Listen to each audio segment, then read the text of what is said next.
मंदिरात गेल्यानंतर त्या देवाजवळ आपण जेव्हा नमस्कार करतो, त्याचं जेव्हा नाम घेतो त्यावेळी मनाला शांती लागते, ती वेगळी.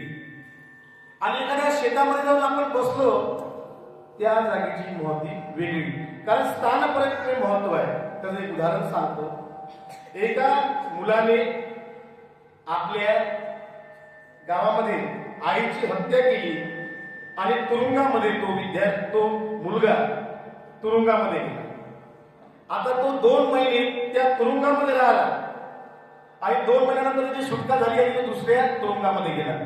नंतर एक मुलगा गावामध्ये भानगड झाली आणि तो भानगड झाल्यानंतर त्या तुरुंगामध्ये त्याला टाकलं. आता ज्या मुलाची भानगड झाली, दुसरा जो मुलगा होता त्याचं आईवर अतिशय प्रेम होतं. परंतु आधी त्या रूम मध्ये जो आईचा खून केलेला मुलगा राहिला होता, त्याच्यामुळे रात्री या दुसऱ्या मुलाला सुद्धा रात्री स्वप्नात त्याची आई विषयी वाईट भावना यायची की माझ्या आईला जाऊन मारा. मग असं काय होते? तेव्हा जेलरला विचारलं, तेव्हा जेलरने सांगितलं की 2 महिन्याआधी एका मुलाची सुटका झालेली आहे, त्यानं त्याच्या आईचा खून केला होता. मला या छोट्याशा बोधकथेवर एकच सांगायचं आहे की स्थानपरत्वे महत्व, ते ज्या स्थानावर जाऊ आपण ते स्थान त्या पद्धतीचं असते. वंदनीय महाराज म्हणतात की आपण मंदिरात जावे, नाकं दाबावे त्यापेक्षा रस्त्यावरचे काटे उचलावे. आता सध्या आपल्या गावाकडचे सगळे लोक प्रयागला जात आहेत. प्रयागला जात आहे, पण काशी प्रयागासी दंडन मुंडन ऐसा नोहे मार्ग माझ्या पंढरीचा, सोब्यास एका अभंगामध्ये वंदनीय राष्ट्रसंतांनी सांगितलं. प्रयागला भरपूर लोक जात आहे. तुकाराम महाराज म्हणतात, अंगा लावून या राखो डोळे झाकून करती पाप. तिथे गेल्यानंतर तुमचं पाप मिटणार नाही. अनेक लहान मोठे ज्यांना समजत नाही ते लोक सुद्धा तिथे गेले. परवाच्या दिवशी एक व्हिडिओ व्हायरल झाला. एक साधू लहानपणी त्याने दीक्षा घेतली होती, परंतु आज तो 48 वर्षाचा होता. ज्याच ठिकाणी स्त्रिया कपडे बदलवतात त्या ठिकाणी तो अर्धा तास मोबाईल घेऊन महिलेचे चित्र विचित्र फोटो काढत होता. योगी भोगी बने तो क्या?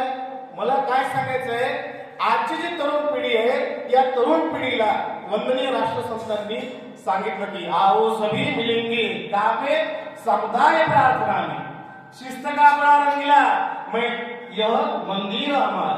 इथं काय काय बसणे, उठणे, बोलणे, चालणे, सुविचार या सगळ्या गोष्टी प्रार्थनेतून मिळते. आणि म्हणून प्रार्थना ही जीवनासाठी महत्वाची आहे. प्रार्थना जेव्हा आपण करतो ती ईश्वरापर्यंत आपला संदेश पोहोचावा आणि म्हणतो तो ईश्वर आपल्याला काहीतरी चांगलं कर्तव्य करण्याची आपल्याला वृत्ती देऊ. असा विद्यार्थी, असा माणूस तयार झाला पाहिजे. की दाभाडाचे गाव आहे की नाही, या गावामध्ये महादेव बाबा संत, आणि म्हणून तुमच्यामधून संत निर्माण झाले पाहिजे.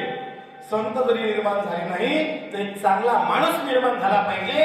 हीच आपल्या गावाची खरी सामुदायिक प्रार्थना होईल असं महाराज म्हणतात. महाराजांची खंत होती की गावागावातला तरुण या कोवळ्या कळ्या माझी लपले रवींद्र शिवाजी विकसता प्रगतीतलं समाज शेकडो महापुरुष.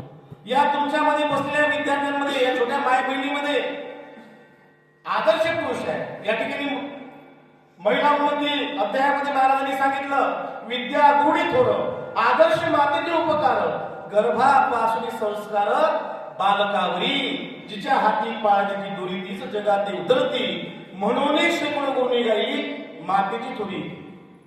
आजची मुलगी सुशिक्षित आहे, शिक्षण आहे. आजचा मुलगा सुशिक्षित आहे, शिक्षण आहे, पण त्याला संस्कार नाही. संस्कारहीन विद्यार्थी बनत आहे. यासाठी आज संस्कार झाला पाहिजे. त्यासाठी घरचा जो मनुष्य आहे 65 वर्षाचा, 70 वर्षाचा, 50 वर्षाचा, आई आहे 50 वर्षाची, हिच्या हातामध्येच खरी संस्काराची तिजोरी आहे. बाप म्हणून पोराला हे 20 रुपये घे आणि जा खर्रा.